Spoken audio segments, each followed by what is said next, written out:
Hi everybody, my name is Kaylin Wheeler. I'm a freshman at Arizona State University, majoring in forensic psychology. Today I'm here with Tracy Prudhomme to discuss eyewitness testimonies and the false conviction of her brother Eric Prudhomme. So can you describe for me when this happened and where it happened? My brother was dating a girl who lived out here with her parents, and they decided to move back to Louisiana. She left, and apparently she was pregnant and no one knew. So when he was told, he followed and he went there. So that was in June of 1981. He was 21 here, 20 here, and turned 21 out there 2 months later. And you said he went in at 21. How long was he incarcerated? He was incarcerated for 37 years until proven he was innocent. Can you describe exactly took place that night when the crime occurred? Well, the story he was told this story because he didn't know. Right. Yeah. He was told that they came in at night, into the home at night while the people were sleeping. They got the husband, it was the husband, the woman, and their child was there. They got the husband somehow and got him and the child in another room, tied them up, and got the woman and raped her, and then robbed from the home and left. Obviously, when a rape crime takes place, semen samples are collected, clothes are collected, fingerprints are collected, hair follicles are collected. Essentially, an entire rape kit is gathered. Did he match any of the elements within that rape kit? None. Not a single one? Not a single one. There's a researcher under the name of Dr. Munstenberg whose work has had an immense impact on contemporary eyewitness research. His studies have demonstrated the limitations of eyewitness testimonies and the unreliability of them.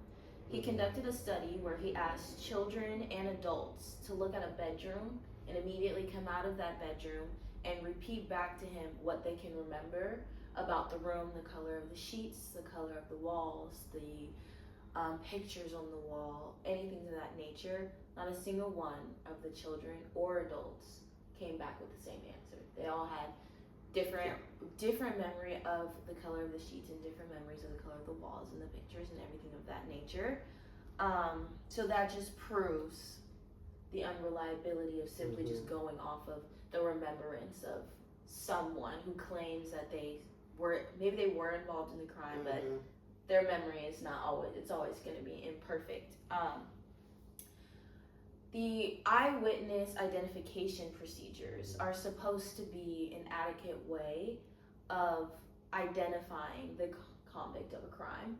And it's typically a 6 to 8 person lineup with people who have similar characteristics to the description given to the police at the time. That didn't seem to be the case for your brother. I know you spoke a little bit about it a little bit prior, but can you go a little more in depth on what his lineup looked like? Well, apparently that study you were saying is very true.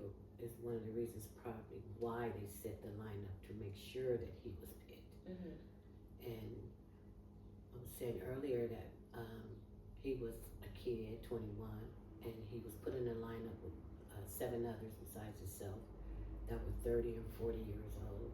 My brother was light-skinned kid with curly hair. These men were dark-skinned. So this lineup was purposely designed to pick him. He was targeted. He was targeted. Yes. There's multiple studies that showcase that the human brain only takes about 100 to 200 milliseconds, which is essentially a fifth of a second, to be able to recognize a person or an object. How long did it take her to identify that your brother was the one who committed this crime? And what did the police say to her that may or may not have coerced her into picking him? The hardest part about that, hearing my brother tell me that the police were so comfortable with the way they handled everything with that. They said to him, you're from California. They saw that he was from California. And we're going to show you down here what we do for people from California. The police officer told my brother, the lady was very unsure. First of all, was fear, apparently. So she was very unsure. Even though the other characters who were, the people who really apparently did it were light-skinned, curly hair. So it was very easy for them to persuade her. But even still, she was very unsure. So they told her, no, you pick him. And he was picked. Louisiana is a notoriously racist place, especially in the 1980s. Do you have any accounts on how he was treated while he was incarcerated in Louisiana?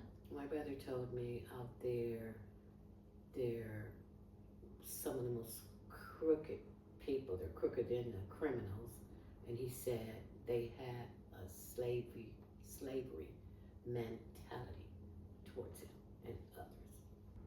And after getting in touch with the Innocent Project, how long were you as the family involved with the Innocence Project before he was finally released?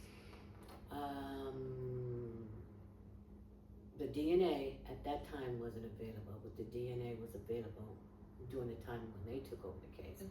So it was maybe about 9 to a year before now they found out the DNA proved that he didn't fit the semen and all that. But it was the process that we had to go through to free him. So it took almost 3 years. 3 years. Well, thank you so much for sharing this story with us and the institution.